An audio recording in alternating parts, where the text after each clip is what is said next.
Hey everybody, we are going to go through a simple discussion of the so-called Gauss-Markov theorem at an introductory level in terms of the mathematics here.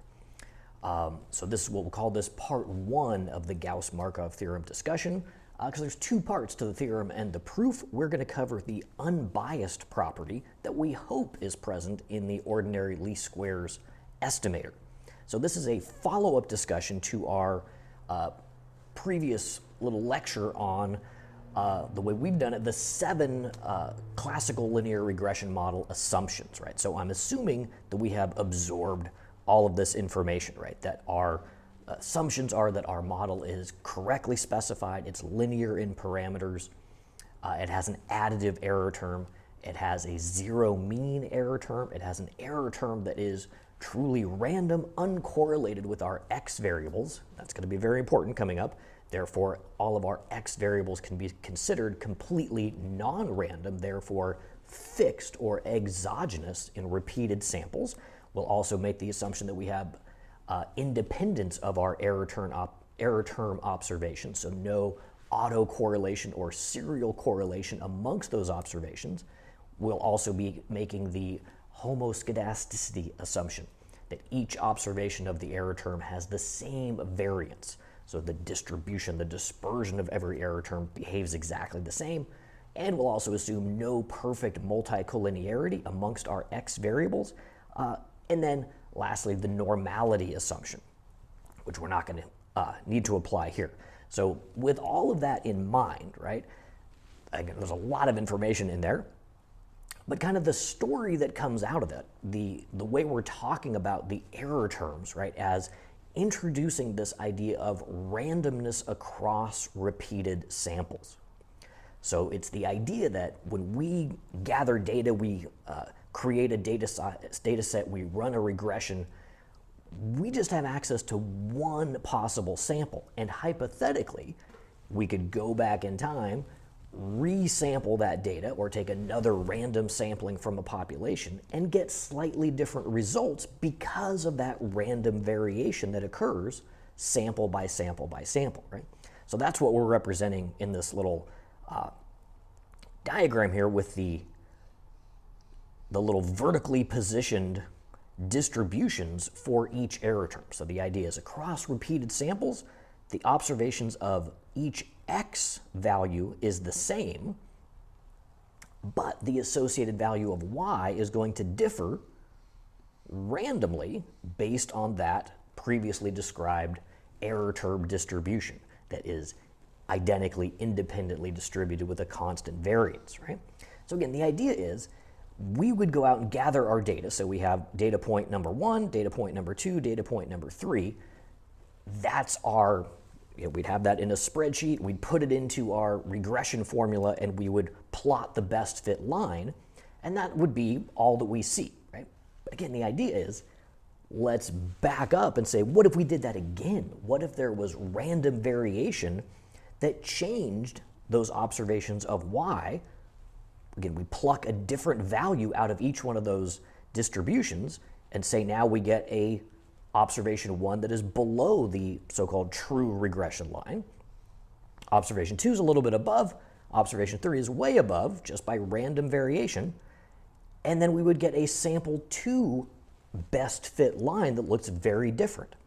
So again, the whole point of this is, even though we just see this, we see one line because we get one crack at that sample, it's really just one outcome from this underlying variation. And the big kind of takeaway is that, even though we don't see it, right, that there is an underlying sampling distribution for the B1 hat. The B1 hat OLS estimates are random outcomes, right? So just like there's that random variability sample 1 versus sample 2, and then an infinite number of possibilities in between, right? That's going to define this, as of yet, in terms of characteristics, unspecified distribution. So there's some probability that we're going to be here, right, too flat. There's some probability we're going to be here, sample 2, too steep. And any given data sample is going to give us, right, some variation in that position of the best fit line. Every sample is going to be a little bit different. So, and then that distribution, right, is going to be centered somewhere. That's the whole point of this discussion that we're getting to. Where is the middle of this distribution going to be, and what is that going to mean? But for now, just the point is it exists, right? That we don't see it, but underlying those beta hat coefficients that we get is this sampling distribution. And again, first time you kind of think through this, it's a little bit discouraging, right? Because we get our data, we run our model, we get a number, we get a B1 hat slope coefficient, and we put that in our pocket, and we interpret it, and we're happy with that. So this kind of shakes our foundations in terms of the confidence that we have in that coefficient, because it's just one random outcome. So with that said, right, we want to be able to reclaim some degree of confidence in those results, right? So we're going to want to think about this in terms of, you know, being optimist, right? What's the best we can do given that our outcome is a random coefficient? So a good first step is to see exactly where that randomness comes from, right? And we can do this with a few quick adjustments to what should be our familiar simple OLS formula, right? So again, this is assuming that we have y as a function of one x variable, so not a multiple regression. The results will transfer. It's just a lot easier to see in that simple case. So we've got that B1 hat formula, sum x minus x bar, y minus y bar divided by sum x minus x bar squared. So let's see where the randomness is going to come from. Well, of course, it's going to come from y, right? The whole point of a data generation process, right, is to say that the observations of y that we actually see, the yi's in our sample, are partially random. They're partially predictable. We have that, remember what we call the deterministic component, the b0 plus b1x, and then there is the random component, the ui. So if we make that substitution, wherever we see y in our formula, we plug in this expression, and then remember we have that deviation from the mean version of that formula that's easiest to deal with. So we'll plug in the associated expression here, right? So the average value of the y variable will be b0 plus b1 x bar. So this is assuming, right, that our assumption number 2 holds, that the average value of the error term is 0. So u bar goes to 0, so that drops out. But that's enough, right? We have now, so we've plugged in for the y minus y bar, we have this expression here. So here's the yi within our summation, and here is the y bar. So if we're wondering where does the randomness come from, it's right there, right? So that's good enough to see, okay, if the ui's vary by sample, well then the yi is going to vary by sample, and therefore the b1 hat is going to vary by sample. If we follow this through, take a few more kind of algebraic steps, we're actually going to come up with a super useful alternative expression for that b1 hat estimator. Okay? So let's go ahead and recognize, right, that we have a b1 here minus a b1 over here, so we can combine those terms here. Basically, we're factoring out the b1 to get the x minus x bar. We could also notice that we have a b0, the intercept, minus a b0 over here, so that entirely disappears, and we end up with the error term floating around on its own. And then the denominator, we don't do anything with that quite yet. We've got that sum x minus x bar squared in the denominator. So now, looking at that expression, we see we've got an x minus x bar here.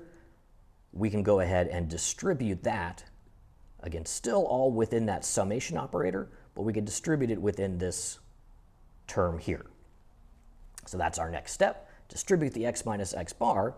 Now, within this summation operator, we've got b1 x minus x bar squared plus x minus x bar times ui. Again, still our focus is on that ui random component, and again, no adjustments to the denominator. But we should see there's some possibilities here, right? We've got an x minus x bar squared up here, and we've got an x minus x bar squared down here. So let's recognize a few different things here. First, that since the B1 term, right, this is not B1 hat, this is the true value of B1, it's a fixed value. It never changes across samples, so it can be factored out of that summation. All right? The other thing we can do is distribute the summation operator, right? So this, we can take this sum separately from this sum, splitting those terms up, still in the numerator of this fraction, right? So doing those two things, so we pull the B1 out, so we get B1 times sum x minus x bar squared plus the second sum after distributing that summation operator, x minus x bar ui, and still nothing going on in the denominator. But if we split those two up, right, because they have a common denominator, so this will be equivalent, these guys are going to cancel out, and that's going to give us this really useful expression, right? And why is it so useful? Because what this says is every estimated value that we see for any given sample, every B1 hat, is going to be equal to the true value plus this random variation. The error term interacted with our x variable. So now we can really see where that randomness is coming from and what it's doing. It's pushing us away, up or down, from that true value that we're trying to estimate. Now, not to give it away, but where we're heading with this is, wouldn't it be great if on average, all of this deviation disappeared, right? And on average, our true value equals, on average, our estimated value equals the true value. And yes, it would be great, and that's what we're hoping to find, okay? So a useful expression, and again, let me point out, we now have two formulas, right, for B1 hat. The formula that we started with, the formula that we have now. They're both mathematically correct, but for very different uses, right? So the original formula, sum x minus x bar y minus y bar over sum x minus x bar squared, has the advantage, of course, of being entirely determined by known values. We have in our spreadsheet, in our sample, the values of x and the value of y to make the calculation. That's really handy. This expression doesn't have that, right? We don't know what the true value of B1 was. Wouldn't that be nice? And we don't know what the true observations of the error term are. So this formula is not useful in practical terms for calculation, but it's really useful for a theoretical understanding of the properties of our B1 hat formula. So both are going to be useful depending on the context. Okay, so that's what we're saying here. Our slope estimate equal to the true value plus or minus this randomness interacted with our x variable. There's the source of the randomness identified for us, that UI term, right? So once again, we are left with this problem, right? That all of our work that we do to gather data and estimate a model gives us but one outcome from an underlying random sampling distribution. We want to be able to make lemonade out of those lemons and still be able to draw some conclusions about the underlying true parameter, about the B1. So what we have to say is we have to focus on the behavior of that sampling distribution. What's the best possible case for that sampling distribution? And when we think about characteristics of distributions, we're really just talking about the moments of the distribution in statistical terms, right? The first and second moments are the mean and the variance. And we want those to be as conducive to interpretation as possible. Okay, so when we think about the mean, the center of a distribution, right? We're thinking about the expectation, the expected value of all B1 hats across repeated samples. And like we said, wouldn't it be great if the average or the expectation of our slope estimate was equal to the true value? That's what we're saying here. So what we want to do is locate the center of that distribution, right, at its most convenient spot, right, which would be equal to the B1 without the hat, the true value, right? So there's still random variation, but at least on average, we would be correct. What we have just done is defined an unbiased estimator, the best possible case given that random sampling, right? That on average, across repeated samples, our OLS estimate will equal the true underlying parameter, the population parameter being estimated. And the technical expression for that is simply expectation B1 hat is equal to, again, that true value B1. So we still are in the same problem, right? Any given sample, we don't know where we are in that distribution. All we can say is, well, at least there's no systematic mistake, systematic error pushing me left or right on average. If I could do this 1,000 times the way I'm doing it, on average, I would be right. That's the best we can say. Okay? So now that we've got this idea of what an unbiased estimator is going to look like, let's just kind of think about what would a biased estimator look like. The best way to think about it, right, is that that entire distribution is shifting one direction or another. So in this case, if we think about an upward bias, that means on average, we are above the true value. The expectation of B1 hat is greater than B1. So just picture that whole distribution shifting to the right, pushing the expectation, the average B1, above the true value. So based on probabilities, we're highly likely to be overstating the true value, giving a value right to the right in the number line of what we're trying to estimate. The other kind of visual, right, well, so the gap between those two, the true value and the expectation, that is the bias, right? That's the degree to which on average we will be wrong in our estimation. That's what we're trying to avoid. So the other visual is just with a regression line. So if we have a simple y-x scatter plot and we have some, again, we don't know what it is, but imagine that's what the true population regression line is.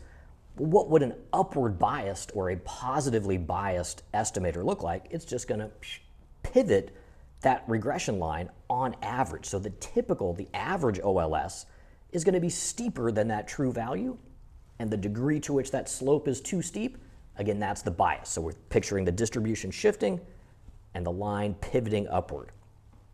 And again, think about why this is so important, right?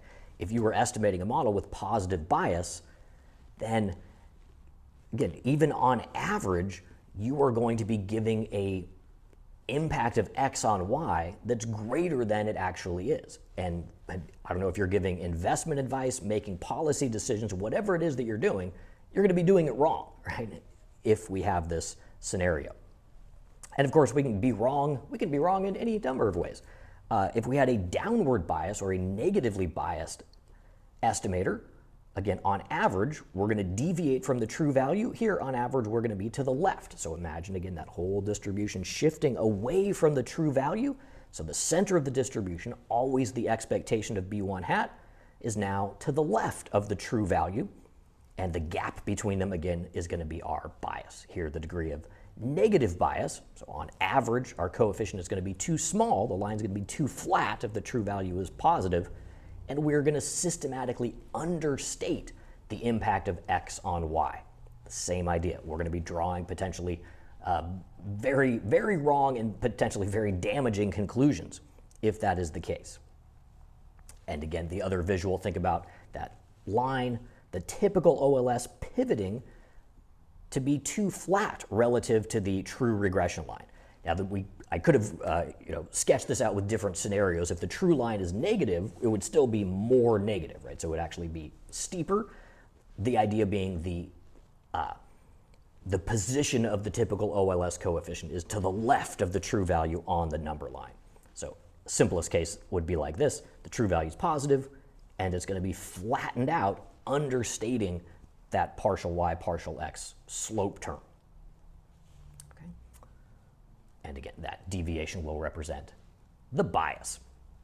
So that was all setting up, right, our discussion of the first moment of our sampling distribution, the mean, the expectation.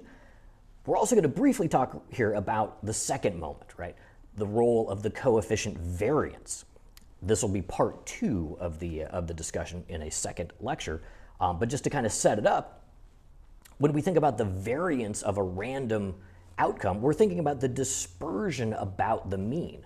So in a sense, variance is representing the accuracy of our estimator. The wider that variance is, well, the greater the probability is that we are far away from the center of that distribution. So even if the center's in the right place, we have an unbiased distribution. If we have a huge variance, we're highly likely to be a mile away, right? Way far away from that true value. So when we think about an estimator with the desired result of a small variance, just think about the tails of that distribution being more compact, the probability of being close to that true value, the center of the distribution, is going to be much higher. A more accurate estimator, a more efficient estimator. Okay? So of course, all else equal, meaning bias is equal, we'd rather have an estimator with a smaller variance. And just as another little visual here, just kind of 3 different distributions, we should be able to recognize what's happening here, right? So if this is the true value, the first thing we notice is what's labeled as distribution C over here has shifted over to the right. So that's the picture of a positively biased distribution, the center of that distribution well above, it's supposed to be a straight line, well above the true value. So we can kind of discount that. We don't want that one. But what about options A and B? Well, distribution B is centered on the true value, so it's unbiased, and it also has that more compact distribution. So the probability, the height of that density function at the mean is much higher, and the probability in the tails is much smaller relative to distribution A, which is still unbiased. The center is still in the right place at the true value, but again, the probability of being in the tail, the probability of being far away from that mean is going to be larger. So if you were ever given a choice, which would you prefer? You want to estimate a parameter using distribution A, B, or C, you should be able to explain why B is the best. It's the smallest variance of the unbiased options. And that's all we're talking about, right? There are going to be cases where you will be given choices like this, right?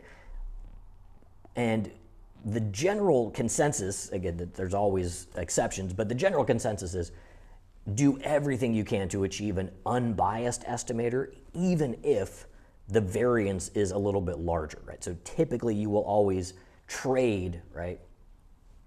Trade away variance to gain an unbiased result, right? So you want to move that distribution to the right place and then hope that it's as compact as possible, right? So there's always that old joke, right? Where you're walking home and you see a guy kind of stumbling around, looking on the ground. You say, hey, what's going on? Can I help you? He says, oh, I'm looking for my keys, right? And you say, oh, did you drop your keys over here? He says, no, I dropped them on the other block down there. And you go, well, what are you doing here? It's like, oh, well, the light's better here, so I'm looking over here, right? So what he's saying, right, is that the variance over here is really small, so I've got a much more accurate search area, but I'm a block away. So it's a biased estimator with a low variance. That's not helpful at all, right? So don't be that guy. All right. Finally, the point that we were getting to, the Gauss-Markov theorem, right? So now we've got the idea of what the desirable properties are for the OLS estimator. It's unbiased and it's accurate. It's minimum variance. Like we said to start this off, wouldn't it be great if we had an estimator with those exact properties? That's what the Gauss-Markov theorem states.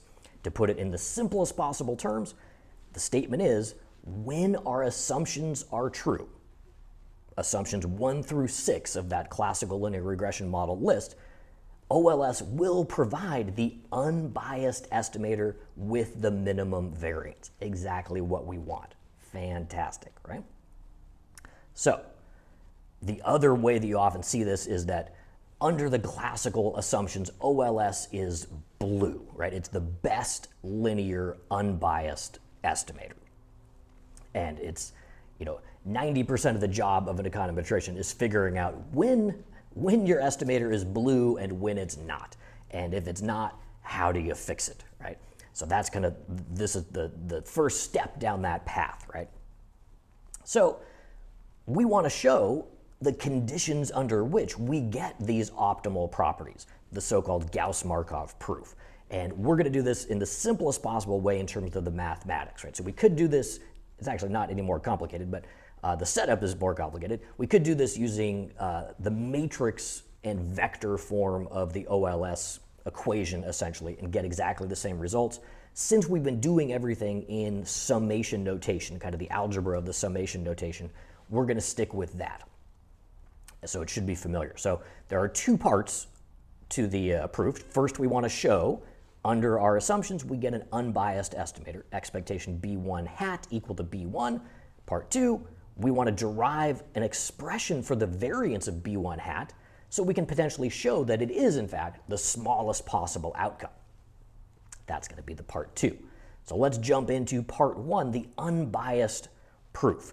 And since we are applying the mathematical expectations operator to our B1 hat formula, let's just remind ourselves some of the basic properties of that expectation operator. Again, the visual of it is we're thinking about finding the center of some distribution or the population mean of some process. So let's imagine that we have two types of terms that we're dealing with. Little c, call that our constant, our fixed value, and let z represent some random outcome, some random process. Well, it should be clear that if we take the population mean of a fixed value, it's just that value, right? What's the average of 2? Well, 2 is always 2, so its average is just 2. So that should make sense. And as we've been talking about, the expectation of a random variable, the center of that distribution, that's the population mean, call that our z bar. So expectation of z is z bar. We can also combine these two types of terms, right? So the expectation of the product of a fixed value and a random variable is just going to be the fixed value times the mean of the random variable.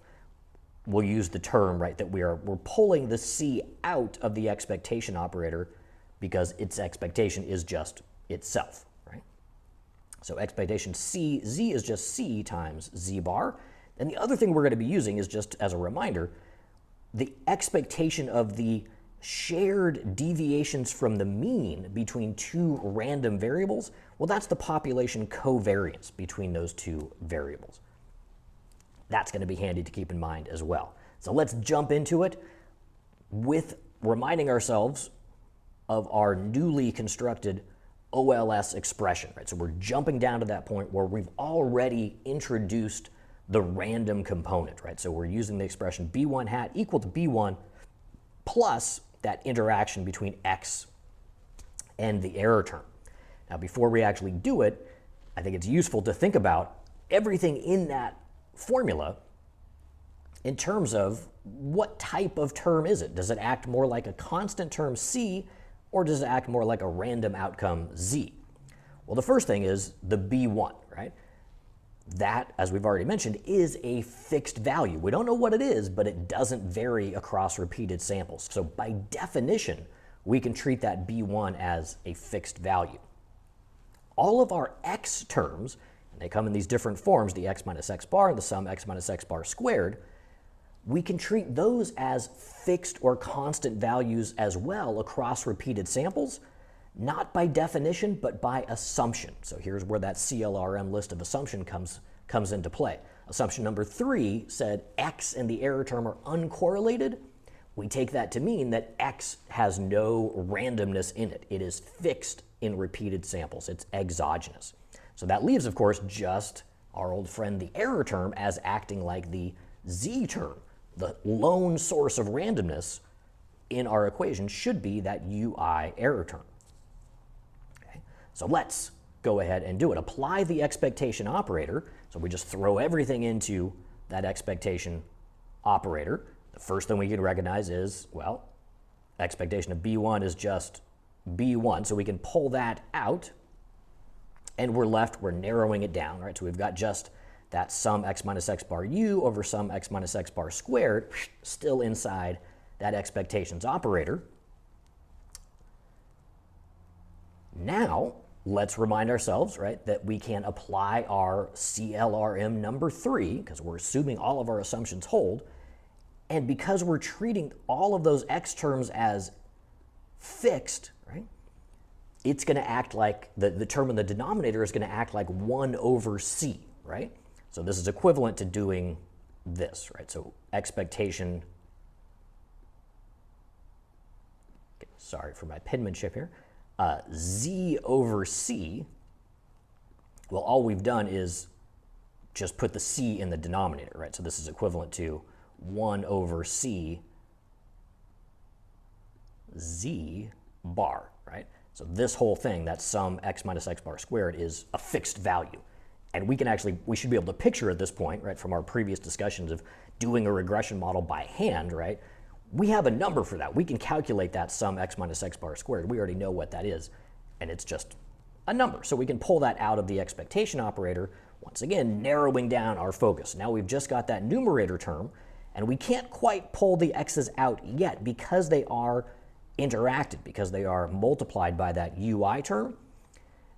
There's a couple ways we could proceed here. Here's the way I like to do it. Is that we notice that we are taking the expectation of the sum, right?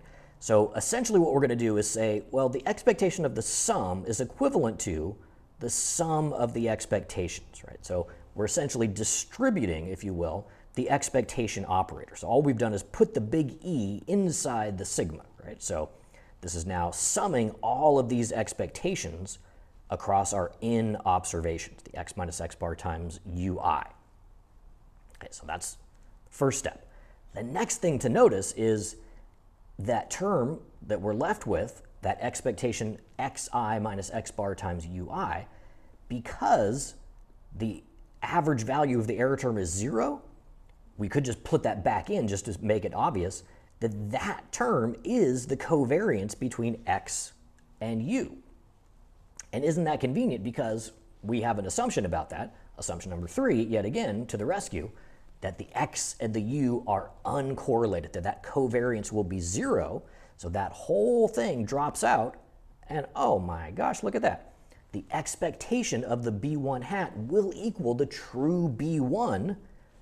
When will that be true? Here's the kicker. It's only true if and only if assumption number 3 holds, that the covariance between x and u is equal to 0. If for any reason we doubt that assumption to be true, then we should have no faith in the OLS estimator, that we don't know where the center of that distribution is. If we have rock solid belief in that assumption number 3, then we say, well, at least I know that on average I am right, that the center of that distribution will be in the correct place. So again, the takeaway, not just to be able to do the little math, right, and come up with that result, it's to show the precarious nature of this result, right? That yes, the Gauss-Markov theorem is really neat, and it shows that the OLS is the best possible approach, but we still need that assumption to be true. So again, an econometrician spends a lot of time, any economist these days spends a lot of time on this question of identifying their model, making sure that we don't have a relationship between whatever those terms are in the error term and the variables that we're using in our regression. Only when we can establish that those are independent of one another do we have faith in the Gauss-Markov result of an unbiased estimator, and therefore have faith in our meaning of our coefficient. So always be asking yourself that question. Are there factors in the error term, unobserved, unaccounted for variation in y, that may be correlated with my x variables? If that's possible, you got to make sure you handle it, right? So we're not going to talk about how to fix the problem now, just to recognize the root of the problem and be able to walk through that phase 1 of the Gauss-Markov proof, the unbiased characteristic. Okay, so hopefully that was helpful. I'll go ahead and link to all the other material that I've mentioned in this discussion. Let me know if you have any questions, and we'll see you next time. Thanks.